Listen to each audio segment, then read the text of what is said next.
So we are now streaming live on YouTube, and in a couple of seconds, we will also go live on Zoom. In fact, we are, and we are just going to give it about 20 seconds to allow the participants to join in.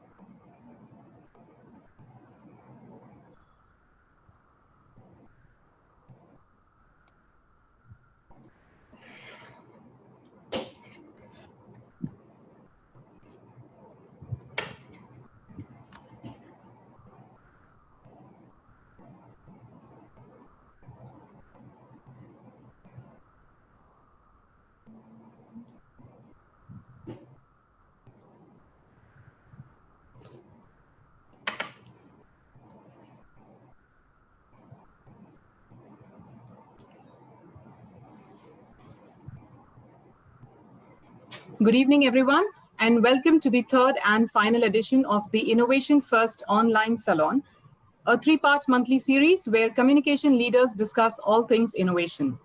This series is brought to you by First Partners in partnership with Reputation Today. A warm welcome to all our 85 plus registered participants who have logged in today using Zoom. A special welcome to the batch of 2021 at the School of Communication and Reputation, who are the incoming batch at the PR School.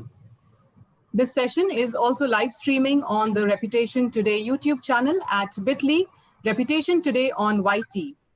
So if your Zoom connection has an issue, you can watch it being live streamed here, but with no option to ask questions. For those who are attending using Zoom, please feel free to ask questions using the Q&A box, and the moderator will try to pick as many as he can in the last 15 minutes. Please avoid using the chat box for this. The hashtag for today is IFOS. Please tweet using the hashtag IFOS, and don't forget to tag our partner at firstpartners_, and of course at Rep Today Mag. I would now like to invite Santanu Gogoi, founding partner, First Partners, to introduce and welcome our panelists, and then hand it over to panel moderator Dilip Yadav, founding partner, First Partners, to steer the panel discussion ahead. Over to you, Santanu. Thank you, Anuvati. Good evening, everybody. I will just introduce the panelists for today.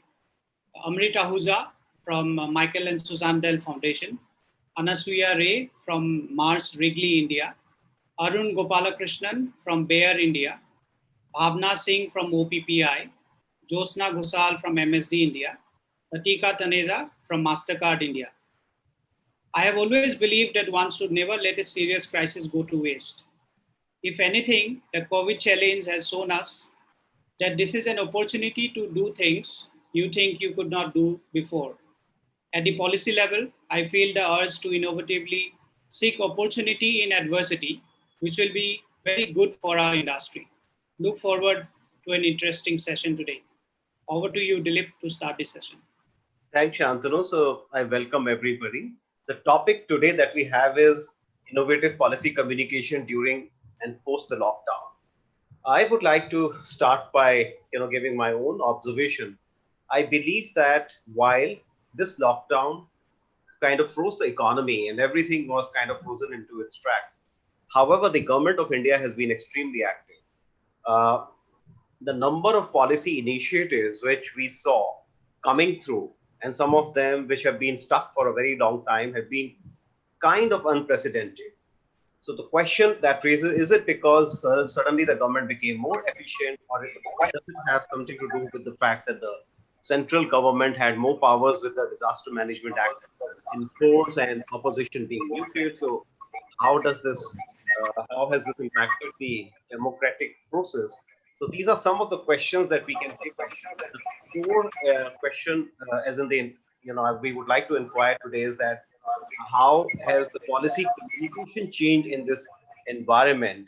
So when everything else has been set to a new normal, are the interactions between stakeholders and the governments have also reached a new normal? What are the changes that we are witnessing? So I think over to our panelists. I would like to start with Jyotsna. In terms of, what do you have to say, Jyotsna, about how this pandemic and the lockdowns which followed have changed the order of the day? Thanks a lot, Dilip. And I must congratulate both Reputation Today and First Partners on, I think, what is a really pertinent discussion and timely as well with all the changes that are going on. I think the entire pandemic brought forth a number of challenges. I am from the healthcare industry. I represent a company that is committed to innovation, MSD, which is the wholly owned subsidiary of Merck & Co. Inc., and really committing to invention for life. And I think the one word that I can sum up everything that's been happening in the policy sphere, in the communication sphere, is invention and innovation. So, with when the entire pandemic started, the challenges that we faced in the healthcare area around supply chain, especially supply chain for medicines that were not just COVID related, but medicines that were critical to patients and that needed to reach them. And how we worked very, very closely with the government, with state governments, with the central governments.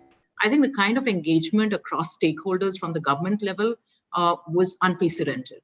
The way that the government worked with us, along with various stakeholders, to ensure that medicines reached the diabetics, the chronic patients, the critical patients, and that nobody was left behind, no patient was left behind, has been unprecedented. So I think that's been a hallmark of the engagement with the government. And I think the second thing that you brought up, Dilip, which is very, very critical, is about the fact that, what else really, looked at in terms of policies, etc. The government has been very, very aggressive, very, very forward thinking, working with the industry to look at, not just for COVID medicines, but the way we've seen regulatory approvals and the entire regulatory environment shape up, ultimately keeping access for patients in mind. To me also has been a hallmark of how this entire COVID pandemic, I think Shantanu said in a way in his opening remarks, has also become an opportunity. All of these challenges have become an opportunity for us and the government and various stakeholders to look back and say, what are the policies that can really benefit patients, benefit the country, benefit the economy, and ultimately benefit innovation and bring the value of innovation right up front. So I think that's what, Dilip, I would share in brief. And then, of course, as we get through the discussion, we can discuss details as well.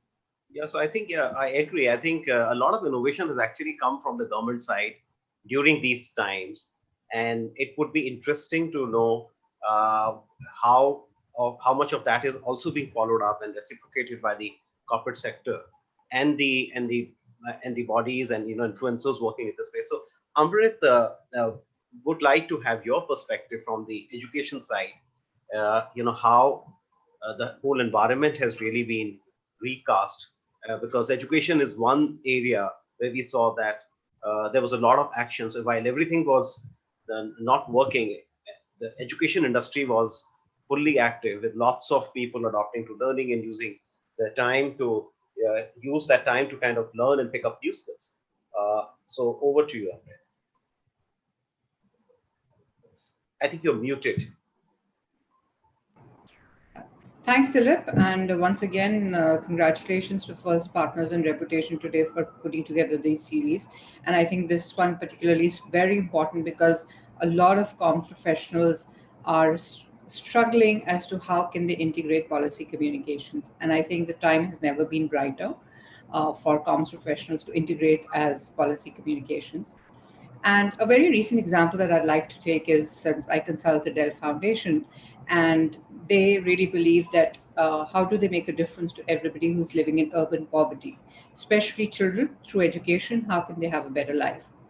And in March, when the pandemic just, all of a sudden we had the lockdown on us, and it was exam time in schools, very quickly we huddled with our investee companies and we put together a program so that children studying particularly in government schools or affordable private schools did not lose out on education. We put together a program called Ghar Pe School. All the curriculum was moved online. Teachers were trained to become on WhatsApp groups and started, disseminating the lessons. And this happened in, quick 10 days time. And the government quickly came forward and opened up their Diksha portal, and all the curriculum that was there was put on Diksha portal. And, in no time, when these children had never learned about homeschooling, everybody, the buzz was Ghar Pe School. And if you look at some of the northern states, they do have campaigns also saying Ghar Pe School or Ghar Pe Shiksha.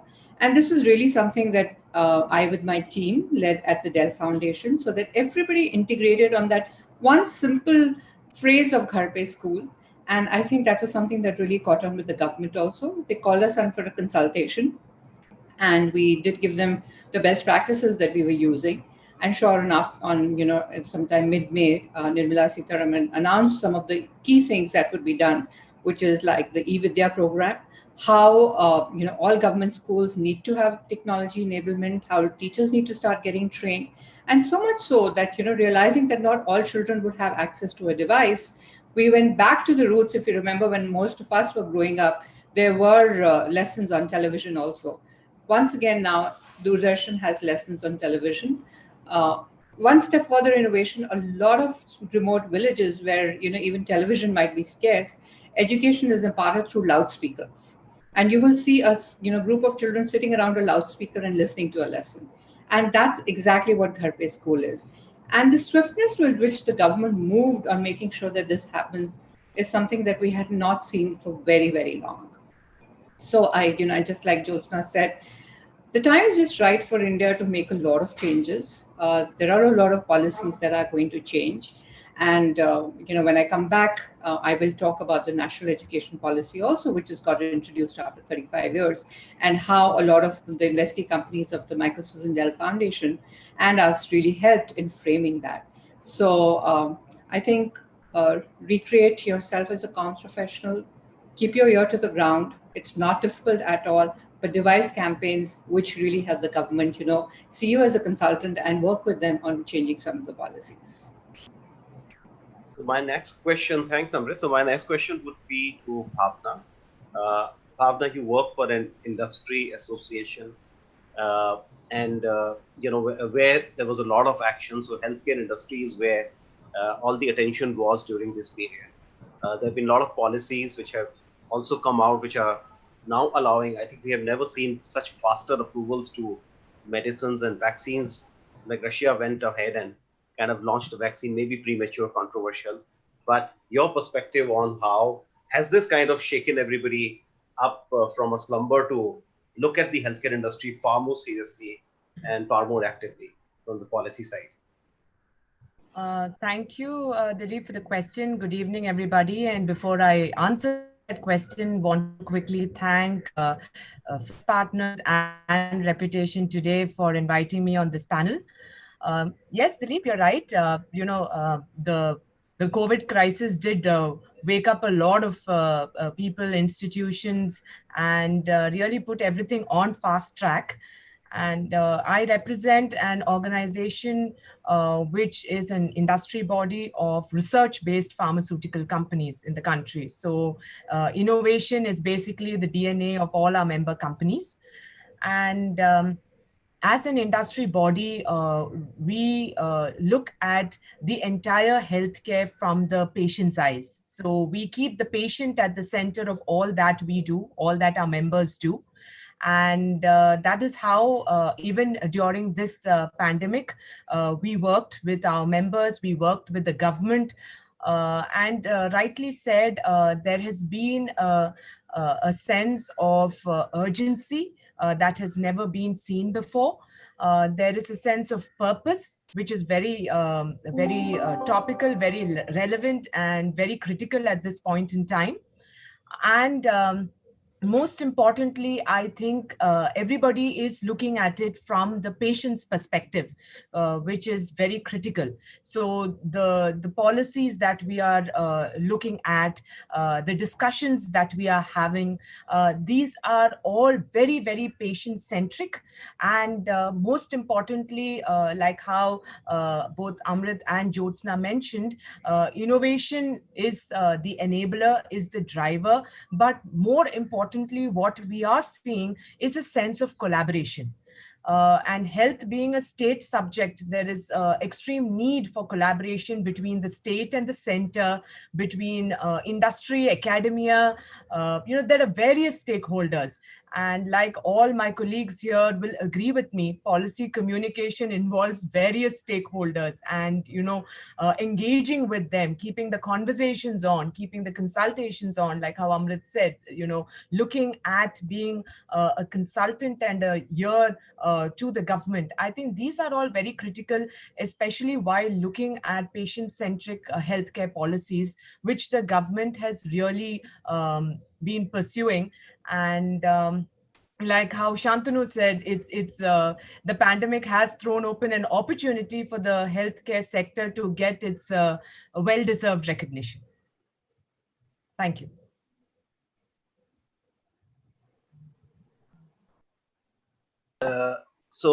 My next question is to Anusuya. Anusuya, you represent the FMCG sector, and FMCG sector was pretty much part of the essential commodities, which never stopped. And there was a lot of it's just that industry never stopped, but industry could not deliver to people because of other challenges. So how did you see the whole thing panning out? Did you all need to kind of do a lot of engagement with the government to bring them around? And how did you manage to keep the whole thing going? Thanks, Dilip. And first and foremost, good evening to everyone who's joined. And congratulations to both First Partners and to Reputation today for this platform. And thanks for inviting me. Yeah, you're right, Dilip, in saying that FMCG as a category did not stop. But within FMCG as well, there were, contradictions which were existing as the pandemic started between what is essential food and what is non-essential. So there was a great deal of debate on if staples are just an essential and other discretionary food items, or the impulse purchases, etc., they go into a non-essential category. So as the pandemic started, what we saw in the market, as well as there were various kind of directions which were coming out from the central and the state government of what is allowed and what is not allowed. Of course, that needed a lot of stakeholder engagements, both at the central and the state level, and also a lot of advocacy which happened through the various trade chambers, then to allow the entire food processing industry to be a part of the entire essential, non-essential debate. And ultimately, of course, that got passed and everything was allowed to move. But we could see that various levels of government, there were differences in opinion. Again, it persisted for a very long time, and we had to have very, very long dialogues to get them back into the fold, saying that yes, food is a part. There's nothing called an essential and a non-essential food, and in a pandemic situation where people are largely staying at home, everything becomes an essential because people were spending more time at home with families. So everything was being purchased, being taken out of the shelves. What we also saw is that there were numerous supply disruptions which we faced, in terms of stoppage of manufacturing, logistical challenges, etc. So I would say there were dialogues which were happening. There were, meetings happening, online meetings, constantly, and we were in touch with all sectors of the government and the ministries to, have that we could have a smooth path we could get for all the movement of goods, etc.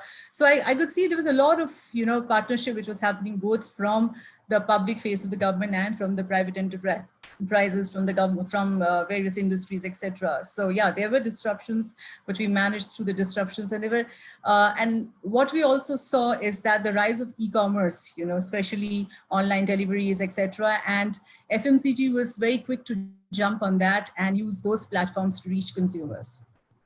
So yeah, innovation was all through and through the game, as when the pandemic started. Thanks, Anusuya. So my next question is to Arun. Arun, like Bhavna said, there has been a step up in collaboration and the importance of partnerships, which has gone up.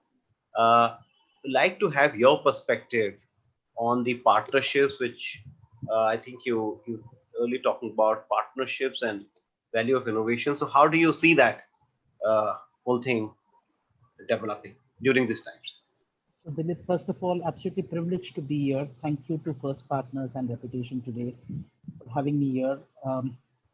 For us as communicators in the midst of this pandemic, one thing that's really come out is how do you partner? For a lot of us, when we speak, we either speak as we many of us have done multiple roles in the communication space, either as a journalist or as a consultant, or then into or in the community or in the corporate communication space or policy communications.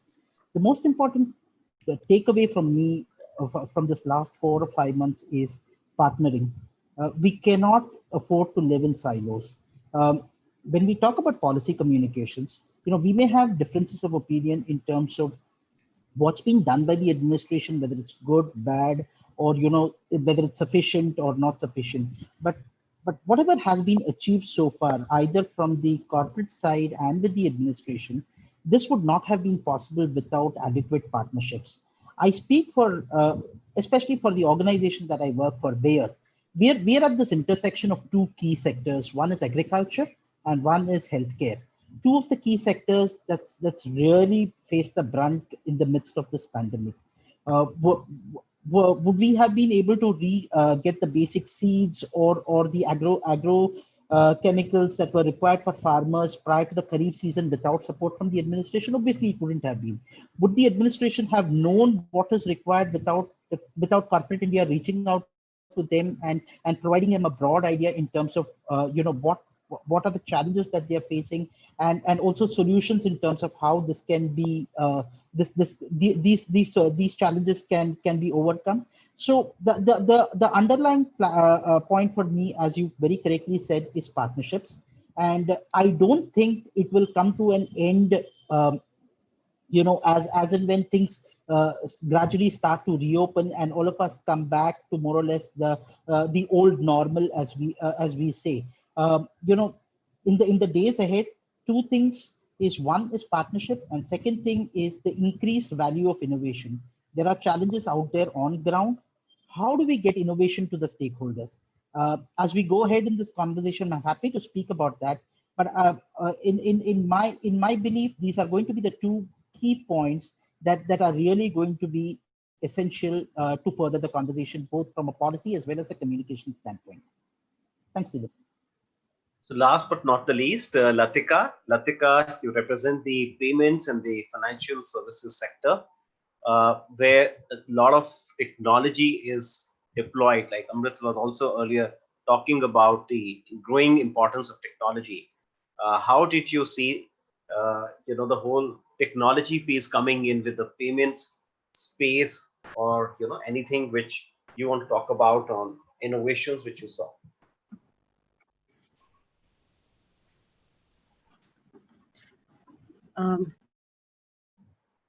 Hi, everybody. I am with MasterCard. I take care of public policy and government affairs.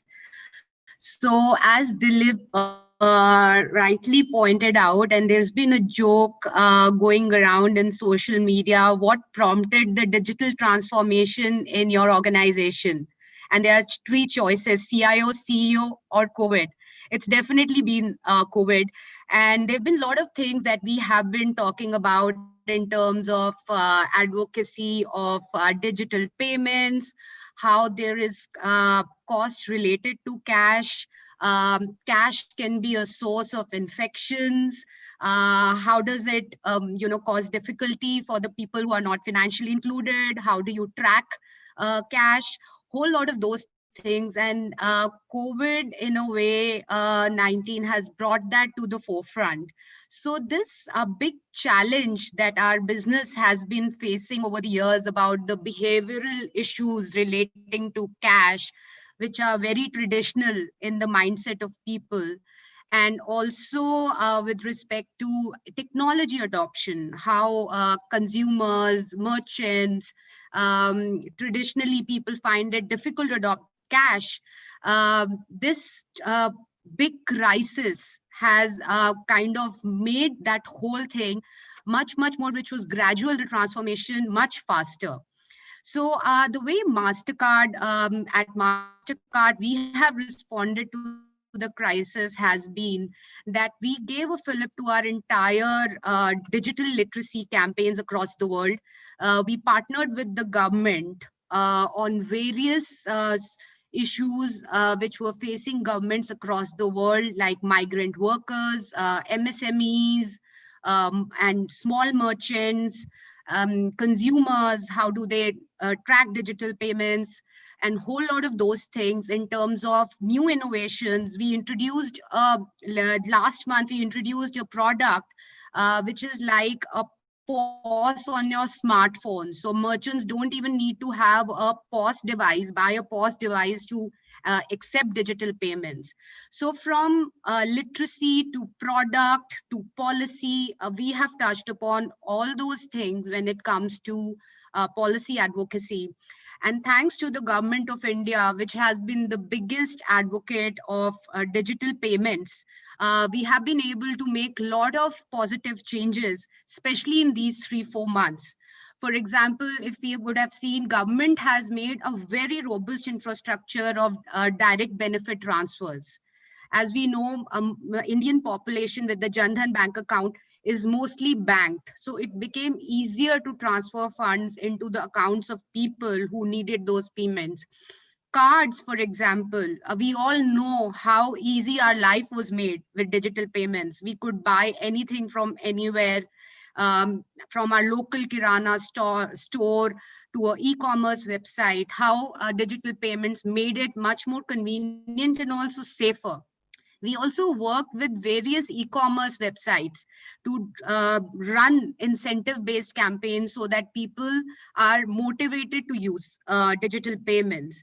These are some of the things that we did from our part. And also, we must say it's something which has to be done in partnership. There is a great role that a private-public partnership plays in this huge exercise of digital payment adoptions. And I must say, this has been a great opportunity for us to learn and also kind of make use of the efforts that we have done in the past so many years. I think you raised a very interesting point, which is about, the forced change of behavior among people has also kind of been a great catalyst for a lot of things to be changed and recognition by the government to start accepting those changes and then look at policy per se. So I think that's interesting. My question, next large question, is about how you all have seen the process of engagement. So like, media as a parallel comparison basis, media went digital. A lot of media platforms went digital. They had to adopt a different format. The physical formats were not relevant. And traditionally, we all, have seen that government engagements have been largely in a traditional manner. So you'll have to probably step out, go meet up. It's based on engagement, which is done through physical meetings, which are extremely important. So how did all of that really, change from a practical engagement point of view? If number of meetings could not happen, were government stakeholders open to a lot of engagement through electronic means, or something else which they were open to? So maybe Bhavna, your association, I think, your association must have been doing a lot of engagement. If we can have your perspective, or maybe anybody who can want to add that. Sure. So, healthcare traditionally has been an industry where there has only been a lot of face-to-face communication and interaction, be it with the doctor and patient or be it otherwise as well.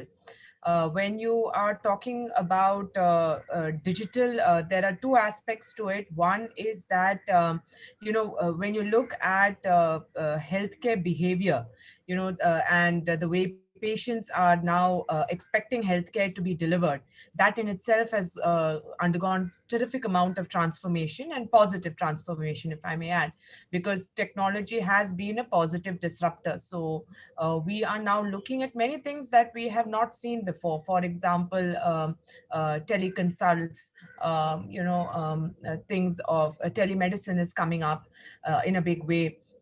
So the way healthcare is also being delivered is now really changing, and also therefore the way we communicate to our patients, the way we communicate to our healthcare practitioners, all of them have also been undergoing a change. So that is from the perspective of the patient and patient interactions. To your specific question about our interactions with the policymakers, I must tell you that they are really digitally savvy. And in fact, things like how you said, there is a sense of urgency, there is a sense of understanding that medicines are essential, that patients should not receive regular supplies of medicine. So therefore, we have found tremendous support from the Department of Pharmaceuticals, from the Ministry of Health, and from various other state enforcement agencies whom we have interacted with. They are extremely responsive, very quick. Meetings are either, through Zoom or through any other such digital platforms. So, who better than our own Prime Minister as an example of digitally being savvy? So, things have been moving very quickly and very responsive. We have never seen the government really working so quickly, so collaboratively, helping us sort all the issues of supply chain, like how Anasuya said, that we did find that supply chain management was becoming critical, was becoming very tough, in fact, during the lockdown. So the Department of Pharmaceuticals intervened on behalf of the industry, worked and collaborated with various ministries, be it road, be it railways, be it aviation, just so that our patients receive uninterrupted supplies of medicine. So, and the entire industry came together. So it was all digital, it was all quick, and everybody has taken to this new and more effective way of working. And there has been no such pullback or anything that we've faced. In fact, we've been very, very well supported by the government, especially the Department of Pharmaceuticals. And Dilip, if I may add, to build on what Bhavna was saying, when the pandemic started and when the lockdown started, the first fear on our mind was that how are we going to have those meetings, the traditional meetings that we always have with the government stakeholders, how would that happen, because now that travel is not allowed. But, there was, the heartening change was that they were so receptive, and they were coming on, webcasts, they were all available on WhatsApp also, and, we were sending them messages, and they were coming at late night meetings, etc. And they were very quick in reverting to various issues that were happening. And that we saw not only in the center, but at the state level also. I would say it was just perfect, never ever we worked like that. It was so seamless. Yeah, that's heartening to know. Yeah. Because, otherwise it's always difficult to get through to the bureaucracy and the red tape. And if that can be done away with, then of course, a lot of things can be done. Jyotsna, you wanted to say something? Yes. No, I was just saying, Dilip, that, not just the fact that they've been open to interacting in a more savvy digital way, but I think the government of India has led the way for all of us. It's been so heartening. Somewhere I feel that the barrier of traditional engagement has been across stakeholders and not with the government. They've led the way with the various kind of digital tools that they've put in place, all the work that they've done. And one other thing that I thought came up as a huge opportunity because of this was that the cross-border, cross-country, across the world kind of global collaboration that was possible because of the digital enablement wouldn't have been there otherwise. Very recently, ICMR led a discussion around the vaccine and around vaccine research, from Dr. Fauci to Dr. Soumya Swaminathan to others.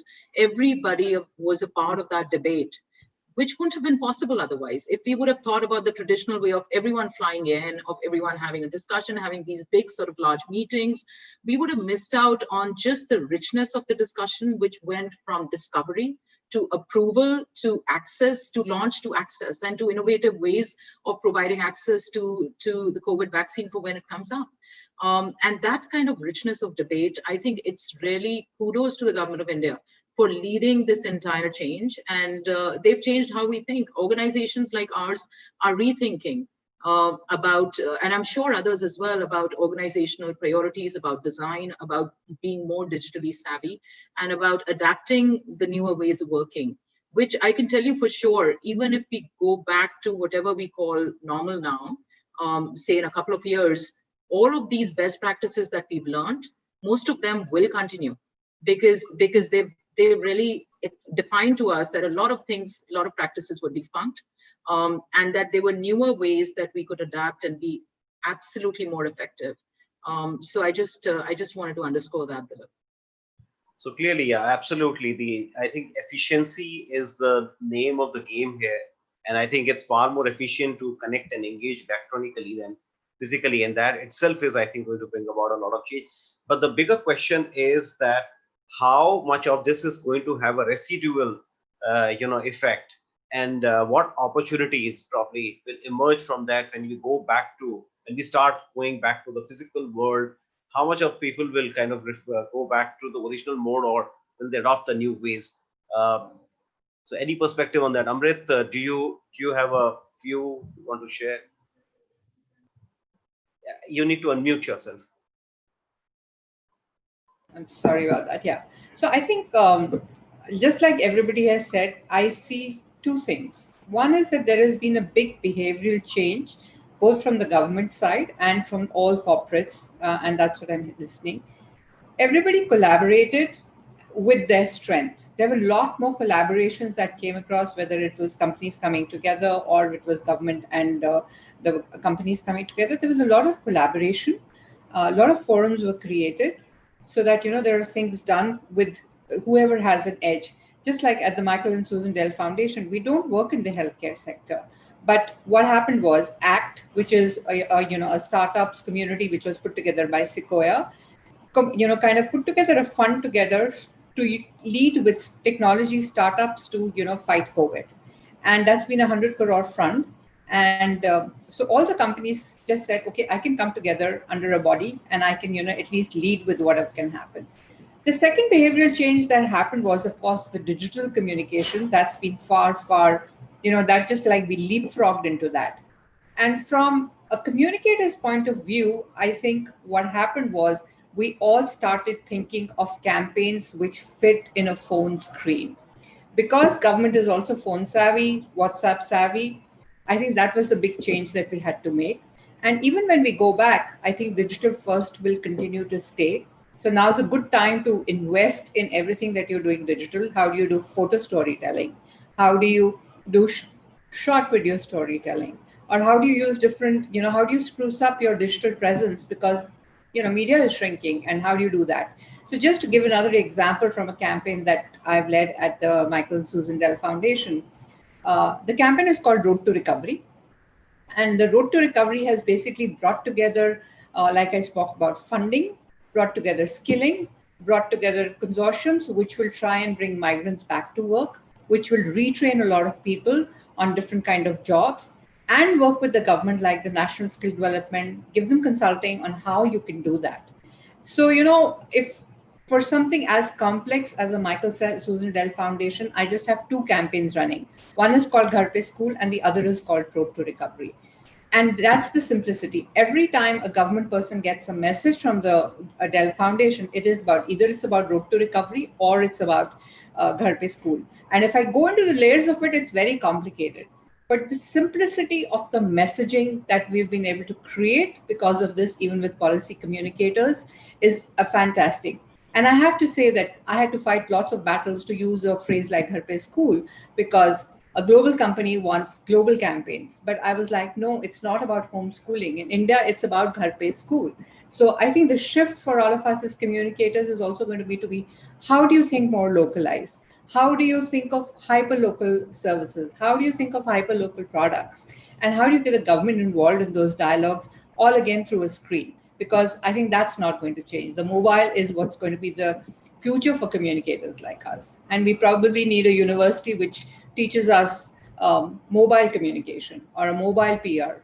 I don't know how many of you know, Harvard does have a course on saying mobile journalism. So I think that's the big shift that we will all have made, and will further strengthen that shift. So, yeah, great. So I think very clearly we are also looking at more inward issues now with Atmanirbhar Bharat, which the government has adopted as a larger vision, as a larger kind of a call for action. I also want to raise a point that it's not just been reactions which have been visible. So while everybody reacted very well to and responded to the challenge in the situation. But government has been particularly using this time to bring about some very fundamental changes in the economic structure, in the policies, and that's been extremely interesting, personally to me. For example, the Agriculture, Amendment Act, and on that, maybe Arun can share some perspective. So the agriculture sector has been known for, being in the clutches of a very kind of a retrograde mechanism all this while, and that's going to change. So how do you see the larger using this as an opportunity to bring about some defining larger fundamental changes to set a new direction? That's the question. Sure, Dilip. So one of the things that we've realized, especially in this sector, is that a lot of us believe that farmers are uneducated and they do not know about innovation, technology, etc. But for a lot, but it may come as surprise to a lot of us that we have some of them who are really technology savvy, and they know technologies much better than us. They may not know the specific terms, but they know what is the best thing on the ground, and what is best suited for their fields over there. As I said in my opening remark, is that there have been challenges out there in the field that that we've had to manage and go about for a long time without really focusing on innovation. This is probably a time, or this is probably a situation that has not given us much of a choice, but is now telling us that, look, you need to use technology a lot more, and you need to get technology out there in the hands of the end user. Can you get a technology that makes mean that has meaning and relevance to the person out there in the field? I'm speaking from a point of view of agriculture, because if it is right out there and the person sees value for that product or technology out there in his field, there is no stopping at all. My assessment of the situation is that, yes, the government does understand that there are challenges out there in the field, and there is a definitive necessity for us to get newer solutions and products out there. We also need to understand is that India, as a with about 58% of its population really dependent on agriculture, you know. In this new normal that we will look at, it is going to be competing on a global scale. You cannot compete on a global scale with technologies from the previous generation. You will need to ensure that you are providing technologies to farmers that is required out there in the field. One of the things that we've done as Bayer also is that, we are a country with about 95% of smallholder farmers with land holdings of less than an acre. How do you provide meaningful solutions to smallholder farmers? How do you ensure that they are being provided with adequate guidance, not just with regard to resources, but even with regard to crop management advisories, with regard to what is the best time to sow out there in the field, how to overcome various pest challenges, etc. These go a long way in ensuring that you are providing them. Already they are anyways facing multiple issues with regard to the pandemic, supply chain issues, not being able to get their products out there into the markets, lack of demand for their products. The last thing they want is challenges being faced from natural calamities. So this is really one of the solutions that we've really found it to be very successful. Reach out to smallholder farmers, provide them with a better opportunity to enhance their livelihood.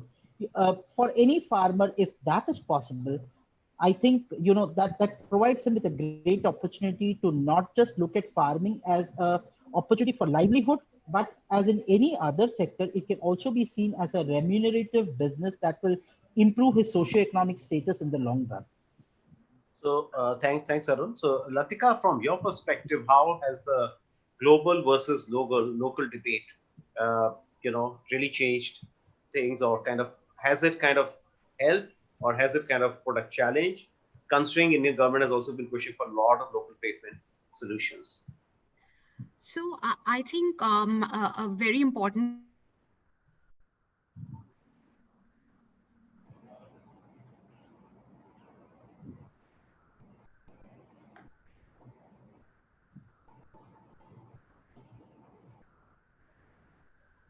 Maybe we can come back to Latika. They need private enterprises, they need collaboration, and nobody was prepared for this crisis. It also showed us how we need to work, with the companies like Mastercard or Google or Microsoft, and how they play a huge role in Indian economy. There has been a quite of positive mindset, I would say, openness to organizations such as ours when it comes to policy making. And also what we have seen is that a lot of work that we have done. For example, once the coronavirus outbreak happened in India, we spoke about how contactless payments have become popular across the globe. And we worked with the regulator, we worked with the ministries, and also spoke about how those countries have been able to manage infection, the spread of virus through cash, especially China, for example. And the government heard us. They are also looking for learnings from companies such as ours who are working across 210 countries to know what can be done. And what RBI also did was it came out with a policy of higher contactless limit, removal of two-factor authentication on below 2,000 transactions, which was a huge win from a policy perspective. And similarly, when we talk about Atmanirbhar Bharat, MSMEs and small enterprises have a huge role to play in that. So at MasterCard, we have been already working globally on B2B marketplaces. How do you digitize the supply chain? But what this crisis did was, it brought it suddenly to the limelight. It was something that an enterprise would do, and it was nice to have. Talk about digitization of supply chain, explore the opportunity to do that. But what coronavirus did was that it suddenly put the pressure on them to become digital by default. It is something that they have to do if they have to do exports, if they have to take care of government policies, if they have to gain benefits from the government. All of that was brought to the fore. And also what we have realized is that digitization, especially of the payment processes of the MSMEs, would be critical when we talk about Atmanirbhar Bharat, because it is just not make in India for India, but it is about making in India for the world. So that's where the digitization will have a huge role to play. Dilip, I just wanted to add something here, and I think this is a really important point, which is local versus global, and I don't see that as a versus thing at all. Rather, what this entire crisis has taught us is that we are one world, and we can only fight something like this if we're together. And if I just take the example of the healthcare industry, we always knew that innovation is a cross-border kind of thing. Innovation happens for one medicine, for one vaccine across geographies, whether it is the clinical trials, whether it's the approvals, whether it is the kind of access work that happens. But what COVID has taught us is that it can't be that we are isolated. And I think the Indian government has also played a very, very strong part here. Whether it goes to medicines that the government has helped other countries with. And we've had a number of global leaders tweeting a thank you to Prime Minister Narendra Modi and to the government of India for the support that was provided, to the ventilators that have been provided to the Indian government from various governments abroad, to the research, the innovation itself, basic research that is going on right now in collaboration. If you look at so many of the vaccines that are being developed, they're in collaboration of various companies from across various kind of geographies and Indian companies. India brings a huge strength in manufacturing. And I think every company that is trying to innovate today is looking at leveraging that strength, because without that strength of manufacturing, we will not be able to provide access to the billions of people who need the vaccine or who need the product. So I think it's not a versus. To my mind, this has been a huge opportunity for us to see that collaboration is the key. And that each economy, each country brings a very, very strong strength. And India's got really strong strengths to offer in the fight against this pandemic and to take the entire debate around innovation and healthcare forward, even in the future beyond COVID. And Dilip, I'd like to add here, for a company like ours, Mars, which is, for us, this becomes this gives us an opportunity to explore more, and because of the cost efficiencies that we get in a market like India, we get to innovate, we get to look at more options, and we can look at our global benchmarks, bring it over here, test and trial, and reach our consumers and bring products that were earlier not available in India, So it opens the door for explorations, for innovations, and really it's actually what Josna said, is not a versus, but it's a collaboration and a partnership. Great. Yeah, absolutely. But this period has also not been without its controversies, particularly, with health, of course, and then also economic, resurgence being the key focus areas for the government. Other issues like, and that's what opposition has been really talking about recently, is environmental issues and compliances around those have kind of taken a backseat. The recent environmental assessment impact act, which the government is trying to change, has also brought in a lot of controversy. So, what is your take? I mean, like, is it something which is going to be the new normal, like where the economic focus suddenly, because we are probably reacting, takes over, and everything else takes a backseat? So, any thoughts on that? And this is open to anybody who wants to contribute. Yeah, so maybe I can come in here, Dilip. I think while collaboration and the world coming together for a lot of research and other things is there, but I don't think geopolitical issues have been big as they are right now. There are agendas that various powerful countries want to meet. There is the lurking U.S. presidential elections. There are issues around China. China is getting cornered by the world. Um, but I think for India, the opportunity is now, and we just need to literally just harness it. We need to probably do three things. We need to urgently move on some of our strengths. We need to leapfrog into some of the opportunities that are there, like manufacturing, tech manufacturing. I mean, like we can literally just grab it from China, and that's been going on for 2 years, but we haven't moved fast enough on that. So I think this pandemic definitely is going to throw up that opportunity for us to change policies and remove some archaic laws. But I wouldn't say that this is the best time for global collaboration, because there definitely are a lot of geopolitical issues between several countries. And those will take, I think, at least a year or 2 years for it to settle in, because they're all politically led. Okay, let's just try and take a couple of questions here from the audience. So we have a question, and this is an interesting one because many of you also have had communications comms roles. So does this kind of experience and all that is which is going on leave behind some learning to kind of integrate policy perspective into the core fundamental communication campaigns and narratives, and any take on that? That is a question from the audience. So how if I exactly can, can yeah, one bring if in I the can go first here, Dilip. I think, just to pun on my industry, words are the most important drug that everybody uses. And as communicators, we tend to use them wisely, and we tend to, at least we need to, or we have to, as an occupational hazard, use words wisely. And we see that today, digital is, like how my colleague said, offering a lot of opportunity for us as communicators.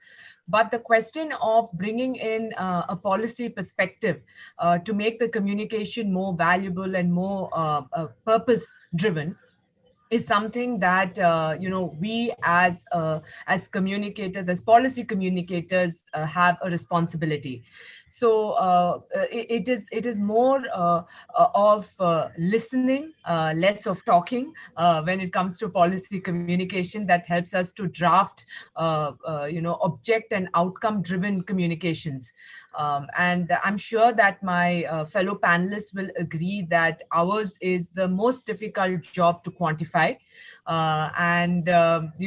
When people ask us how successful we've been, we only go back to, long-term successes. So we are driven by long-term successes.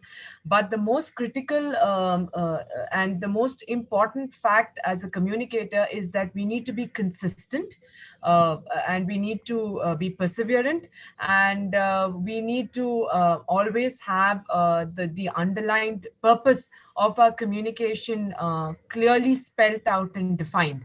I think that's the only way that policy communications becomes more effective, because it's how we use the content, how we curate the content, how we listen, how we draw those, connect those dots in our minds, which makes policy communication very effective. And when we blend in the communication tools that we see around us, for example, like how Amrit said, it's all about fitting it into the screen. But in healthcare, we've also learned that, another effective way of communicating is through podcasts, for example. And who would have thought of podcasts?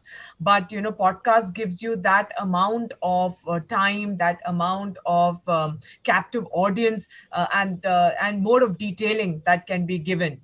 So there are various forms of communication that are interestingly emerging as things that we can utilize even in policy communication, invite dialogues and have extensive conversing. And I think as policy communicators, we should learn to make hay while the sun shines. I think, Dilip, I'll just probably add just one more point to that. The other thing about policy communications, especially in the middle of COVID, is authenticity. And, with all the myths, with all the debates, with all, just the 2-minute sort of announcements and sensationalism, I think more and more the importance in policy communication of authenticity, of verified information, of the right experts, of using the right kind of scientific experts and other experts, and ensuring that you have the authentic messages from the authentic stakeholders, debunking myths. So that responsibility lies on our shoulders more and more, especially in the healthcare area. So I just probably add that one more point, that authenticity was always important. But in today's era, especially in healthcare policy communication, it's never been more important. So, I like to pick on, and there's a question which is related to this also, pick on what Bhavna said about listening. So, as policy, stakeholders ourselves, how are we taking this listening back to the organizations to prepare the organizations better for things which are going to be coming? Because there's a question on issues like, like unemployment has been on the rise, and how will this really shape the policy and the government thinking, and how will this be addressed? Because with the growing unemployment, the challenge. So how some of these things will be overtly kind of guiding, government decisions, and therefore the role for listening and, taking it internally. Any perspective on that? And So I think I just wanted to. Please go ahead. I think, no problem. So I think on the problem on the question that's come around what we are seeing is that, yes, the pandemic opened up this, the migrant labor problem, etc. And organizations were not actually prepared to face that kind of a crisis, which, with the supply disruptions, we had a great problem in getting labor back into the factories, etc. And of course, there was movement issues and all. I think what we are increasingly seeing is a lot of dialogue which is happening with the government, as well as in a form of a public-private partnership with the government, is actually asking industries to come ahead and propose policy changes, propose amendments which can happen and which can look into this overall crisis around manpower. We're seeing that openness from the government, and various state governments are working on that one. And that is the listening also that we are getting back to the organization, that if the government is willing to work like this, what are we as an organization doing to do that? Yeah, to help that. Latika, all yours. Yeah. So I just wanted to add in here that, in my experience, the governments are also bringing in the organizations early into the conversation. And that's a change that, we have seen when they're formulating a policy and things like that. And I think that's where, we as policy folks, communicators, we need to be more agile. And also that's where, as Jyotsna said, trust and authenticity comes into the play. If we are able to step into the conversation, not stay at the arm's length, as a lot of policy folks have tended to stay in past using third party advocates only, I think that's where the big change can come in when we talk about how we are going to make long term policy making. So, Dilip, if I can add a perspective here, especially when you had mentioned that the healthcare crisis is also social and economic as well. The best way to actually, bring in the listening aspect is like how you said, there are, people losing jobs, there is the severe money crunch, etc., etc. So now more than ever is the need for innovative healthcare financing, for example, in our industry, because that has been one of the biggest challenges for every patient, especially in a country like ours, where you have more than 60% of out-of-pocket expenses being paid by the patient themselves. So now more than ever, as an industry body, also we see that there is a need, economically and socially, from the patient's perspective, to actually have innovative policy thinking in healthcare financing.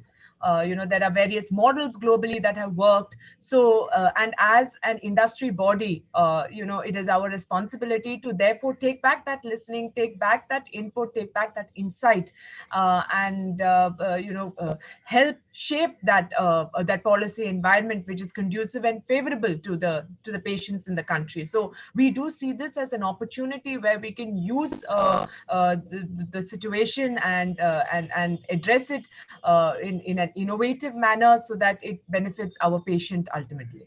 So that is an example that came to my mind, which I thought I'd share. I think very interesting. So there is a specific question addressed to Jyotsna and Bhavna, and which says that there have been a lot of articles which have been talking about the fact that non-communicable diseases have taken a backseat, like cancer, because of supply chain. So has there been any policy communication with the government to address these gaps, so patients continue to get good care in these areas? So Dilip, absolutely, yes. I will say there's been a lot of communication. See, non-communicable diseases, like I said right in the beginning, when the whole pandemic happened, what got hurt was immediately supply chain first. And with the supply chain getting hurt, patients only who needed critical health care were going to the hospitals, but everybody else was staying away.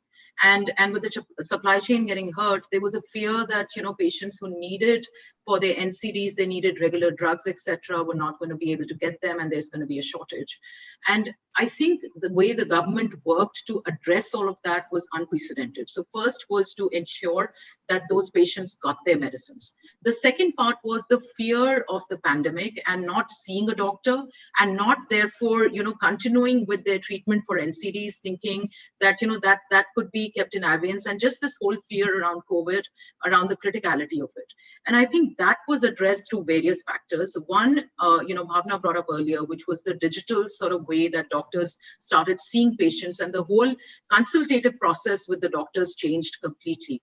So both from healthcare providers and from government, the focus around ensuring that NCDs were not ignored, and that patients who needed their treatments, their medicines, all of that work was being done. And I think the third role was that of the media. The media played a really, really important role, along with scientific leaders, scientific stakeholders. I don't want to take names here, but different media houses, different stakeholders worked to raise awareness about the dangers of ignoring, say, your diabetes. The dangers of ignoring, say, if you had, any other chronic problem, if you had a high blood pressure, if you had high cholesterol, the dangers of ignoring all that, and what that could lead to, or even cancer, for example.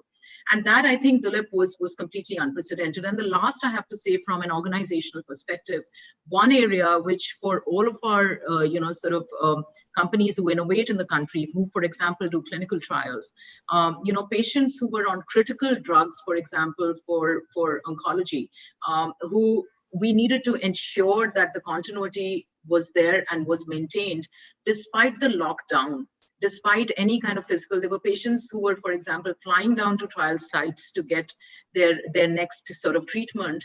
How do we get it to them where they are? So working with scientific leaders, working with governments, etc., to ensure that.